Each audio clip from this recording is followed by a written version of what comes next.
آج ہم ایکسپلین کریں گے بارش کی رات کا پارٹ 2۔ اگر آپ لوگوں نے اس کا پہلا پارٹ نہیں دیکھا تو میں لنک ڈسکرپشن میں دے رہا ہوں، جا کے چیک آؤٹ کر لیں۔ تو چلیے سٹارٹ کرتے ہیں۔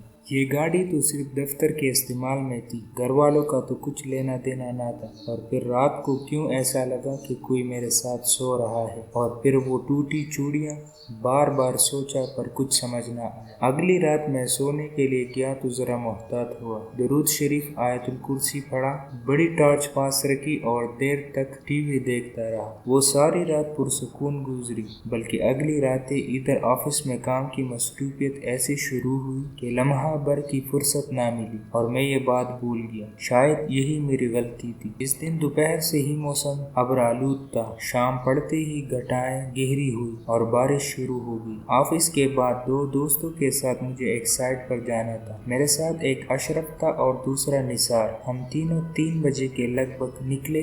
1.5 گھنٹے کا راستہ تھا، خلاف توقع ہمیں دیر ہو گئی۔ نکلنے سے پہلے ہی وہی بازار سے کھانا کھایا، چائے پی اور تازہ ہو کر واپسی کے لیے روانہ ہو گئے۔ اشرف اور نثار آفس سے متعلقہ رہائشی کمروں میں رہتے تھے۔ میں نے انہیں ڈراپ کیا تو نثار نے وہیں رکنے پر اصرار کیا۔ میں نے کہا کوئی بات نہیں، میں شکریہ ادا کر کے نکل آیا۔ گھر پہنچ کر کپڑے بدلے تو گھڑی پر نظر پڑی، رات کا 1 بج رہا تھا۔ میں کب گہری نیند میں گیا پتہ نہیں چلا۔ آنکھ اس وقت کھلی جب آندھی کی صورت تیز ہوائیں چلنے لگی، پھر اچانک طوفان کی شدت میں اتنا اضافہ ہوا کہ درختوں کے ٹہنے ٹوٹنے لگے۔ پہاڑی علاقوں میں اکثر ٹین کی چھتیں ہوتی ہیں، یہاں رہائشی کمروں کی چھتیں تو پکی تھی لیکن باقی عمارتیں ٹین کی چھتوں کی تھی۔ اب ہر بڑے بڑے اولے اور ٹہنیاں گرنے سے اونچی اونچی آوازیں آ رہی تھی۔ اس قدر بجلیاں چمک رہی تھی کہ کمرہ مسلسل روشن تھا۔ میں بیڈ پر اٹھ کر بیٹھا ہی تھا کہ اچانک اس قدر اونچی نسوانی چیخوں کی آوازیں بلند ہونے لگی کہ میں بے ساختہ باہر کھلنے والی کھڑکیوں کے پاس جا کر کھڑا ہوا۔ کھڑکی کا پردہ ہٹایا، تیز آندھی اور لہراتی ٹہنیوں کے سوا کچھ دکھائی نہ دیتا تھا، اور اس طوفان میں نہ ہی چیخ و پکار کا پتہ چل رہا تھا۔ میں نے ٹارچ اٹھائی اور باہر کا دروازہ کھولا۔ دروازہ ذرا سا کھلا اور پھر ہوا کے زور سے دروازہ بند ہو گیا۔ اب عورت کی چیخوں میں کسی بچے کے رونے کی آوازوں کا اضافہ ہو گیا۔ میں نے ٹارچ زمین پر رکھ کر دونوں ہاتھوں کے زور سے دروازہ کھولنا چاہا، لیکن دروازہ کھلا ہی نہیں۔ ایسے لگتا تھا جیسے میں دروازہ نہیں کھول رہا ہوں بلکہ اینٹوں سے بنی دیوار کو ہٹانا چاہ رہا ہوں۔ آخر ہانپتے ہوئے دروازہ چھوڑا اور فون اٹھایا۔ فون بند تھا۔ کھڑکی میں دیکھا، سوائے کڑکتی بجلیوں اور تیز بارش کے سوا کچھ دکھائی نہ دیا۔ ضرور کوئی چھت گر گئی ہوگی اور یہ عورت اور بچہ، آخر باقی لوگ کیوں ان کی مدد کو نہیں پہنچ رہے؟ میں صوفے پر بیٹھا اس قسم کی بات سوچے جا رہا تھا، پھر بیٹھے بیٹھے لگا جیسے ہواؤں کی تیزی میں کمی آ گئی ہو، چیخنے اور رونے کی آوازیں بھی ختم ہو گئی۔ میں اٹھا اور باہر کا دروازہ کھولا۔ برآمدہ پتوں، اولوں اور ٹوٹی شاخوں سے بھرا پڑا تھا۔ میں سنبھل کر 4 سیڑھیاں اترا۔ مسلسل لگاتار بارش جاری تھی۔ کچن سامنے والے برآمدے کے آخر میں تھا۔ کچن کا دروازہ بند تھا۔ میں نے کچن کے ساتھ بنے سرونٹ کوارٹر کا دروازہ کھٹکھٹایا اور آواز دی، محمد حسین، محمد حسین۔ محمد حسین نے آنکھیں ملتے ہوئے دروازہ کھولا۔ اس کے ساتھ باورچی بھی تھا۔ صاحب خیریت ہے؟ میں یہی تو معلوم کرنے آیا تھا کہ خیریت تو ہے۔ وہ میرا منہ تکنے لگا، پھر بولا، جی صاحب خیریت ہے، یہاں تو ایسے طوفان آتے رہتے ہیں، آپ کو کس چیز کی ضرورت تو نہیں؟ وہ عورت اور بچے کی رونے کی آوازیں تھی۔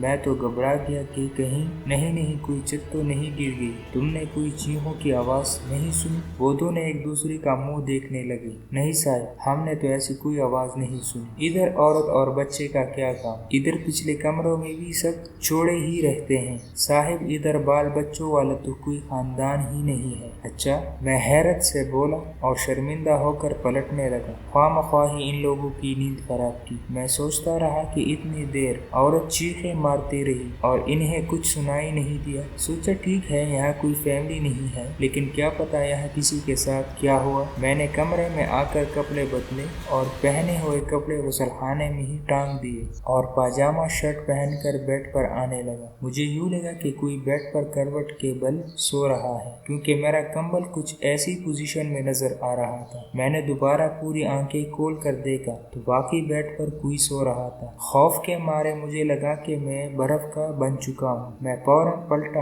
باہر کا دروازہ کھولا اور محمد حسین کو جگایا۔ جی صاحب۔ وہ اندھیرے میں کڑا حیرت سے مجھے دیکھ رہا تھا۔ وہ محمد حسین ذرا کمرے میں آؤ، بارش بہت تیز ہے، کہیں کھڑکی وغیرہ سے پانی اندر نہ آ جائے، یہ نہ ہو کہ سارا سامان بھیگ جائے، ذرا قالین وغیرہ ہٹا دو، اور ہاں اس باورچی کو بھی ساتھ لے آؤ۔ میں نے انہیں بہانے سے اپنے کمرے میں بلایا تھا۔ ٹھیک ہے صاحب، آپ اطمینان رکھیں، ہم دیکھ لیتے ہیں۔ وہ دونوں بڑی بڑی گرم چادریں لیے میرے کمرے کی طرف ہو لیے۔ میں خوفزدہ نگاہوں سے بیڈ کی طرف دیکھتا ہوا آگے ہوا۔ ان دونوں نے منٹوں میں سامان سمیٹا اور قالین کھول کر رکھ دیا۔ صاحب اور حکم کریں، یہ بیڈ بھی ذرا کسکا دو۔ میں نے اپنے مطلب کی بات کی۔ محمد حسین اور باورچی بیڈ پر ٹارچ سے روشنی ڈالنے لگے۔ صاحب لگتا تو نہیں ہے کہ چھت ٹپکی ہو، آپ کہتے ہیں تو بیڈ دیوار کے ساتھ لگا دیتے ہیں۔ وہ بیڈ دیوار کے ساتھ لگا کر اور بستر سیدھا کر کے چلے گئے۔ بیڈ پر تو کچھ بھی نہیں تھا۔ اب میں بیڈ پر بیٹھا یہ سوچ رہا تھا کہ یہاں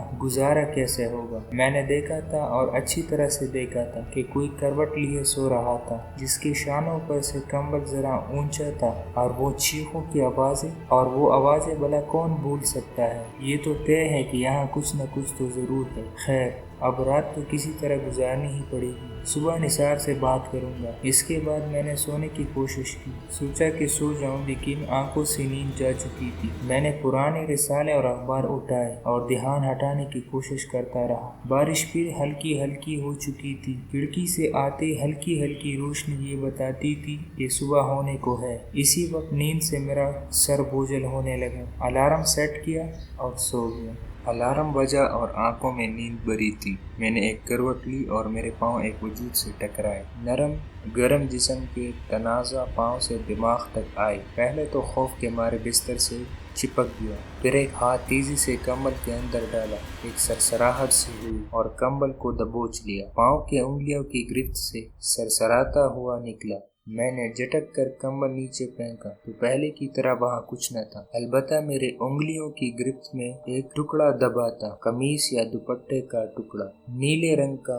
خدا جانے میں بے ہوش کیوں نہیں ہوا۔ اس لمبی عورت نے اسی رنگ کا ہی تو دوپٹہ لیا تھا۔ اف، یہ کیا ماجرا ہے۔ اس کپڑے نے میرے 14 طبق روشن کر دی۔ بڑی مشکل سے خود کو سنبھالا، جیسے تیسے تیار ہوا۔ وہ نیلا کپڑا اور چوڑیاں لفافے میں ڈالی اور دفتر کی طرف روانہ ہو گیا۔ آفس کے انتہائی ضروری کام کو نپٹاتے ہی میں نے نثار کو بلایا اور کہا کہ لنچ باہر کرتے ہیں، مجھے ایک ضروری بات کرنی ہے۔ خیریت تو ہے نا؟ ہاں، ابھی تک تو خیر ہے۔ ہم ایک قریبی ریسٹورنٹ میں بیٹھے تھے۔ میں نے اپنی ساری بات تفصیلاً بتائی۔ میری بات سن کر وہ بے حد حیران ہوا۔ میں نے اسے بتایا کہ یہ ہر بار میں خود کو تسلی دیتا رہا کہ میرا وہم ہے، لیکن یہ میرا وہم نہیں ہے۔ جب میں نے لفافے میں رکھی چوڑیاں اور کپڑے کا ٹکڑا دکھایا تو وہ تو گم ہی رہ گیا۔ وہ بولا، میرا کبھی اس قسم کے حالات سے پالا نہیں پڑا، ویسے یہ بڑی ہی عجیب بات ہے۔ میرا خیال ہے کہ آفس کے بعد علاقے کی مسجد کے امام کے پاس چلتے ہیں، وہ بہت پڑھے لکھے انسان ہیں، عالم بھی ہے،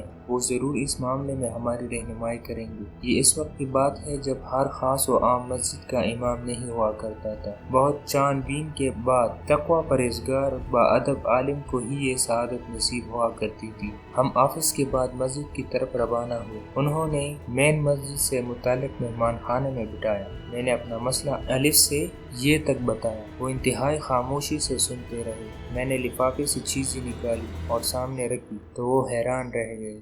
بڑی جانبداری دکھائی آپ نے، کوئی اور ہوتا تو شاید اس وقت ہوش کھو بیٹھتا۔ بہرحال آپ فکر نہ کریں، انشاءاللہ سب ٹھیک ہو جائے گا۔ صبح آپ آئیں تو میں حفاظت کے کچھ چیزیں آپ کو دوں گا۔ پھر وہ کسی سوچ میں پڑ گئے اور بولے، یہ آیت الکرسی کا ورد لکھ کر دے رہا ہوں، اسے پڑھتے رہنا ہے۔ میں اور نثار شکریہ ادا کر کے نکل آئے تو نثار کہنے لگے، آپ ہماری بھابھی کو جلدی سے یہاں بلا لیں، یا بہتر رہے گا کہ کچھ دن آپ ہمارے ہاں شفٹ ہو جائیں، میں آپ کی طرف آ جاتا ہوں۔ میں نے نثار سے کہا کہ وہ میری طرف آ جائے، ہم دونوں مل کر دیکھ بھی لیں گے کہ معاملہ کیا ہے۔ نثار کچھ ضروری سامان لینے کے بعد میرے ساتھ ریسٹ ہاؤس آ گیا اور کئی دن آرام سے گزر گئے، کچھ بھی معمول خلاف نہ ہوا۔ امام صاحب نے کچھ نقوش بھی دیے تھے جو میں نے کمرے میں لگا دیے تھے۔ اسی دوران میں نے کافی گھر دیکھے، آخر کار ایک گھر پسند آ گیا اور الحمدللہ گھر لے لیا، اور اندر ہی اندر خوف سا آتا تھا کہ ریسٹ ہاؤس چھوڑ ہی دوں۔ اس بیڈ پر جاتے ہی مجھے عجیب سی بے چینی ہوتی تھی، ایسی عجیب سی بے چینی کہ جسے نام دینا مشکل تھا۔ اگلے روز میں نے کچھ گھریلو سامان اور فرنیچر خریدا اور ریسٹ ہاؤس چھوڑ کر میں ایک کرائے کے مکان میں شفٹ ہو گیا۔ یہ گھر اونچا نیچا 3 سیڑھیوں چڑھ کر تھا۔ کوٹ برآمدہ تھا، سامنے 2 کمروں کے ساتھ چھوٹا سا صحن تھا جس کے سیدھے ہاتھ پر کچن اور الٹے ہاتھ پر سرونٹ روم تھا۔ نثار سے میں نے کہا تھا کہ جب تک گھر والے نہیں آتے وہ میرے ساتھ ہی رہے۔ اتفاق سے اس کا روممیٹ بھی چھٹی پر گیا ہوا تھا اور اس نے حامی بھر لی۔ بیٹھک کے ساتھ والے کمرے میں سے ایک کمرے میں نے اپنا بستر لگا لیا، دوسرے میں محمد حسین نے میری چیزیں رکھ دی۔ دوسرے دن آفس سے گھر پہنچے تو محمد حسین برآمدے میں ہی چائے لے آیا۔ بیٹھے باتیں کر رہے تھے کہ نثار نے بتایا کہ امام مسجد کی کال بھی آئی تھی، وہ خیریت کا پوچھ رہے تھے۔ نثار نے بات تو عام سی کی تھی لیکن مجھے نہ جانے کیوں بہت خاص لگی۔ سورج نارنجی روشنی بکھرتا پہاڑوں کے بیچ سے غروب ہوا اور اندھیرا چھانے لگا۔ پورے گھر میں ایک عجیب سا سناٹا اور اداسی چھائی ہوئی تھی جسے میں کوئی نام نہیں دے سکتا۔ میں نے سوچا ریسٹ ہاؤس میں تو لوگوں کا آنا جانا لگا رہتا ہے لیکن یہاں پڑوسیوں کے نام پر کچھ نہ تھا۔ رات کے کھانے کے بعد